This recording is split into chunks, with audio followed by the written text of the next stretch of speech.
Hey guys, so I have been asked to share my prickly pear recipe and how I make it. I've had a couple of ladies specifically want to know how I do it without getting the prickly pears in my hands.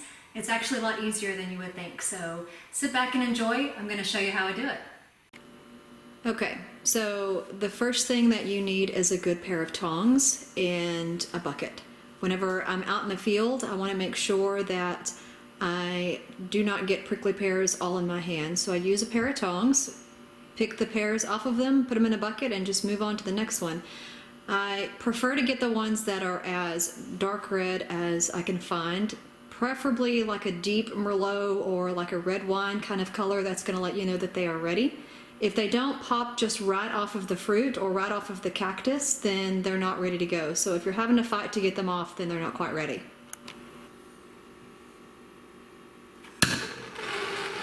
Okay. The first thing that you need to do is burn the pears off of the fruit. So as you can see, we just use a little propane torch. You're going to run them over the fruit just enough to burn off of the extra pricklies. Normally I do this outside on the grill, but it's been raining a little bit today, so we're gonna substitute and use the oven. I have a little piece of foil underneath there to catch just any drippings to keep from getting anything on the oven itself. But the basic point is to just run the torch over the top of the fruit. You're not singeing the fruit, you're not searing it, you're not cooking it. You only want to burn off the prickly pears, even the little tiny ones that you really can't see. So you can kind of see as he's doing that, it flaming up, and that's just actually burning the little bit of pricklies off of the fruit itself. So do that on one side, and then we're going to use a pair of tongs to flip it over and do that on the other side. Alright, so while he's doing that, let me show you what you're going to need. 5 cups of sugar, about 18 teaspoons of pectin. You can use real fruit pectin, you can use classic pectin, sugar-free pectin, low-fat pectin. They make several different kinds. This is the one that I prefer, but again, there are several different ones out there. And then I kind of have that in a bowl set aside ready to go as well. The next thing you're going to need is about half a cup of lemon juice. And you can see my tongs sitting there. Those are the ones that I use to turn the fruit over while we're burning them, and also to pick them off of the cactus. Something else you're going to need is something to strain the fruit after you have boiled it to make your juice. This is a metal strainer that I use. When I first started doing this, I was using cheesecloth. That works really well. It was just difficult to do with just 1 or 2 people. It felt like you needed extra hands to keep from dropping the cheesecloth down into the bucket. So I decided to go with a metal strainer. It works really well, so it's up to you. You can use a metal strainer or cheesecloth. A pretty deep pot to make your jelly in. This one's pretty deep. You don't need a whole lot of space, but as it boils, it tends to boil up on you, and so the deeper the pot, the better off you are. Something else that you're going to need is the pot for your water bath. This is just a standard stainless steel pot. Has the shelf in it that's removable. It's what you're going to set your jars on. And here in a little bit I'll show you how much water you're going to want to put in there. So definitely a pot for your water bath. Alright, so after you have all of the pears burned and all the pricklies off of them, I just put them in a strainer, rinse them really thoroughly, getting all the dirt and just kind of all the excess junk from burning the pricklies off of them. Alright, so the next thing you're going to do, chop the ends off, both of them. I just cut mine into chunks, usually in fourths. Seems to be pretty good. Throw them in this pot. Both ends. Now you see, I'm wearing a yellow dishwashing cloth. It doesn't really, glove. It doesn't really take much more than that. This will keep the few remaining prickly pears stickers that are left on the fruit from getting into your skin. So ladies, this really is the secret. This big glove, you really wouldn't think would be that wonderful. It actually is incredible. It's going to keep not only the stickers out of your hands, but what you're probably not seeing is how incredibly deep red the juice is coming out of this fruit. And that will stain.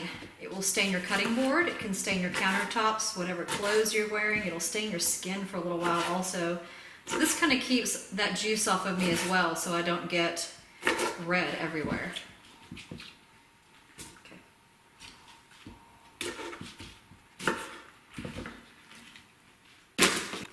Okay, so this is the fruit that we've chopped up and put it in a pretty deep pot.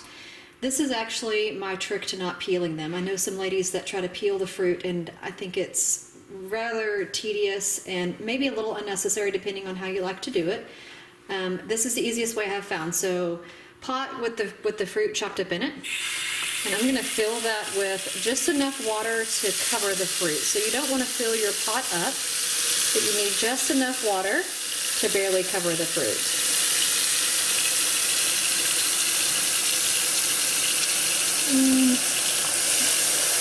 It's getting pretty close right there. That's good. All right, so we're gonna get this on the stove and get it boiling. Actually, once it comes to a good boil, we're gonna let it sit there and boil for about 10 minutes, and then we'll move on to the next phase.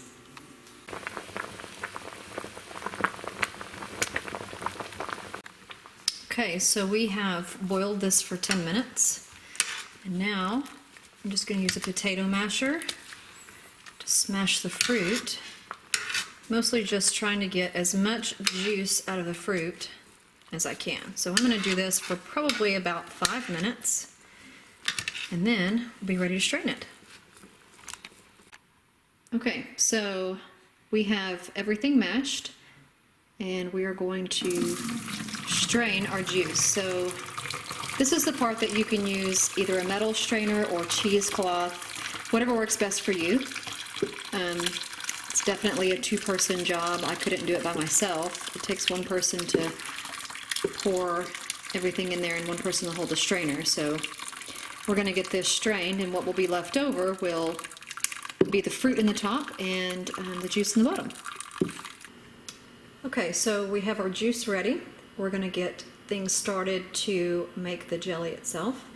So just a quick recap: half a cup of lemon juice, 18 teaspoons of your pectin, 5 cups of sugar.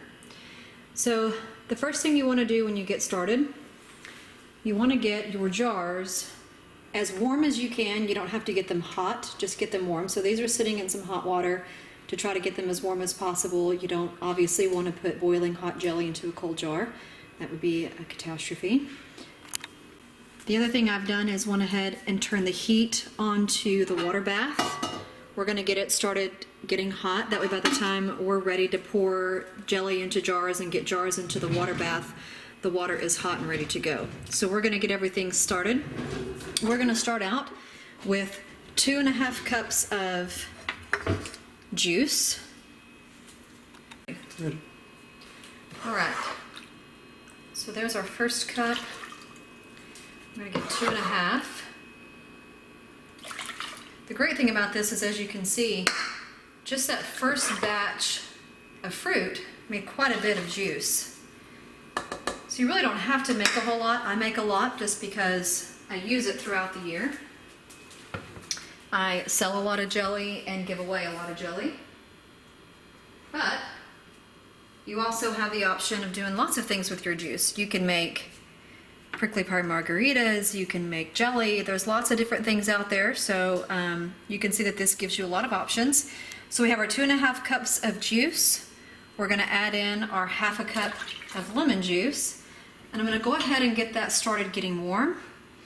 Once it's good and warm, then we're going to add our pectin in. I learned the hard way not to add the pectin too early, or you really can't get it to dissolve very well. So I'm going to let this get good and hot. And once it's warm enough, then we'll start adding in the pectin. All right, so we've got this pretty hot. We're going to add in the pectin. Again, I've learned the hard way with time not to just dump everything in there. This pectin sometimes doesn't dissolve very well, even as you're cooking. So I add a little bit at a time, get it stirred in really well. Once it looks like it's pretty much dissolved, then I'll add a little bit more. It doesn't really take very long, but again, if you dump it in there, it tends to clump up, and that just makes it a little bit more difficult.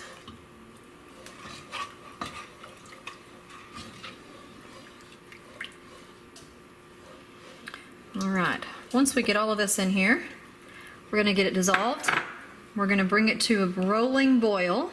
For those of you that don't know what a rolling boil is, that means that the juice is going to continue to boil even though I'm stirring it. Once we have it to that point, we're going to let it continue to do that for about 3 minutes. I'm going to stir it occasionally just to keep it from sticking. And then we'll move on to the next step.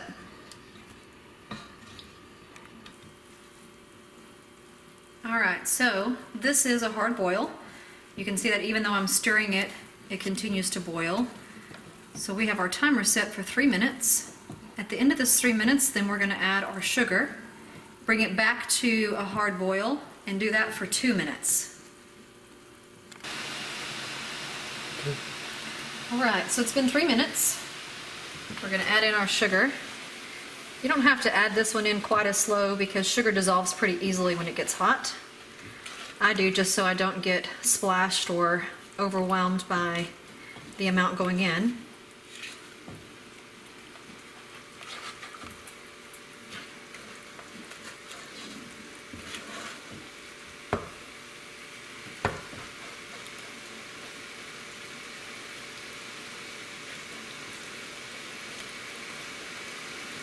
I know it seems like a lot of sugar, but this batch should make about 5 jars of jelly. So you're looking at about a cup of sugar per jar, and it's been cooked down, so at least that's how I justify it in my mind. All right, we're going to get this stirred in, bring it back to a hard boil, do that for a couple of minutes.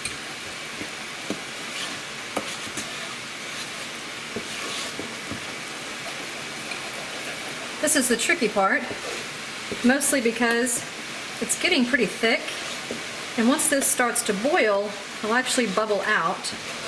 And if it gets on you, it's pretty hot, can leave a little blister. My husband and I have both had jelly blisters, so I try to use a long-handled spoon and as deep of a pot as I can get away with and still effectively get it stirred up. All right, I think the sugar is pretty well dissolved. We're going to let that come to a hard boil. I'll see you in a couple minutes.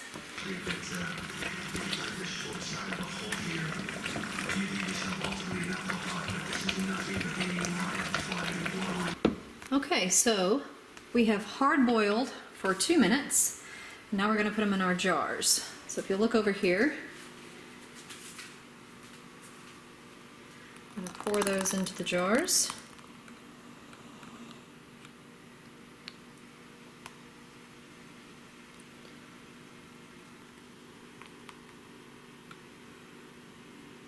And this is a device that is easily picked up in the grocery store. It's usually on the same aisle as your canning supplies. Just makes it easy to pour into your jars. So we're going to get these jars filled up. Again, it should make about 5 jars. These jars are all still pretty warm. They've been in that warm water. Keep them from cracking.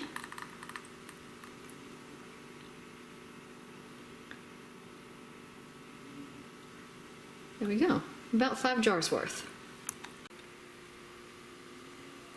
All right, so now put your lid on just lightly. You see I'm not tightening these down at all. I'm just setting them on there, making sure they're straight. And then just twisting them down. I'm not even finger tightening them. You're not supposed to get them very tight. That'll keep them from being able to lock for you. So I just screw them on there well enough to know that I'm not going to get any water in them when I put them in the water bath. All right, so those are all ready to go. Our water in the water bath should be good and warm. So grab a hold of your jars and set each one of them in there. My particular pot is thankfully just big enough that I can put 5 jars in without being too crowded. All right, so all of the jars are in. You want just enough water to cover the tops of the jars. We're pretty close to that, right about there. All right, so put the lid on it. We're gonna bring this to a boil.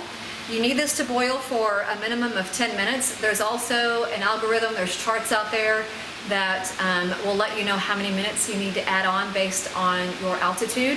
For this area in Buffalo Gap, it's an extra 5 minutes. So I'm gonna let this boil for a total of 15 minutes. So I'm gonna check on it here in a little bit, wait for it to come to a boil, and then set my timer for another 15 minutes, and then we'll check back. Okay. All right, so it's been 15 minutes. Should be good to go. We're gonna get these out of here, set them over on a towel, and let them cool. The jars will actually start to pop. The lids will begin to seal themselves pretty quickly. One already has. I don't know if you can hear that or not, but a couple of them have already popped. All right. Now I don't mess with these. I leave them sitting over here. They're gonna pop on their own. And if in about 6 to 8 hours, if it hasn't popped on its own, it's probably not going to. It doesn't mean that it's not good. It just means that you need to refrigerate it and use it sooner than the other cans. It just means that the lid didn't make a good seal. So there you go. That is how I make jelly. It is not very difficult. It's actually probably really pretty easy. I know it seems like a lot of steps, but really once you get it down, it moves pretty quickly. So I hope you guys have enjoyed it. Please like, share, subscribe. Give me some comments if there's something you didn't understand or want me to explain better, or maybe you have a better way of doing it. I would love to hear from you. So thanks for watching.